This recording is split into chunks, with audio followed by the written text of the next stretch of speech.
ایک دفعہ ایک شخص نے کرسی پر بیٹھ کر نہایت گھمنڈ کے ساتھ یہ اعلان کیا کہ فرش سے عرش تک جس چیز کے بارے میں تم لوگ چاہو مجھ سے پوچھ لو۔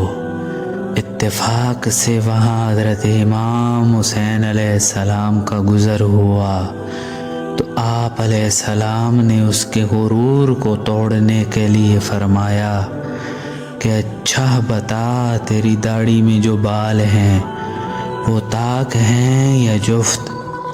وہ لاجواب ہو کر خاموش ہو گیا۔ پھر لوگوں نے دریافت کیا کہ اے امام، آپ ارشاد فرمائیے۔ تو آپ علیہ السلام نے فرمایا کہ داڑھی کے بال جفت ہیں۔ تو اس گھمنڈی شخص نے کہا کہ اس کی دلیل کیا ہے؟ تو حضرت امام حسین علیہ السلام نے فرمایا کہ اس کی دلیل قرآن مجید کی یہ آیت ہے، ہر مخلوق زوج یعنی جفت ہے اور اللہ تعالیٰ طاق ہے۔ یہ سن کر وہ گھمنڈی بے حد شرمندہ ہوا۔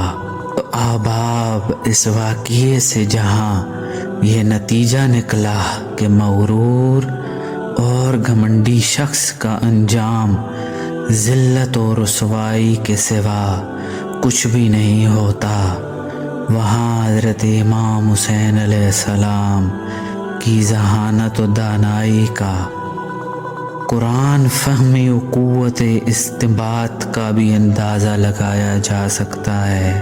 سبحان اللہ، مولا کائنات کے سینہ ولایت سے اکتساب فیض اور نبی رحمت صلی اللہ علیہ وآلہ وسلم کے مشکات نبوت سے اقتباس نور کرنے والے فرزند بطول کے علوم اور معارف کا کیا کہنا۔ سچ ہے کہ علی کا گھر بھی وہ گھر ہے کہ جس گھر کا ہر ایک بچہ، علی کا گھر بھی وہ گھر ہے کہ جس گھر کا ہر ایک بچہ جہاں پیدا ہوا شیر خدا معلوم ہوتا ہے۔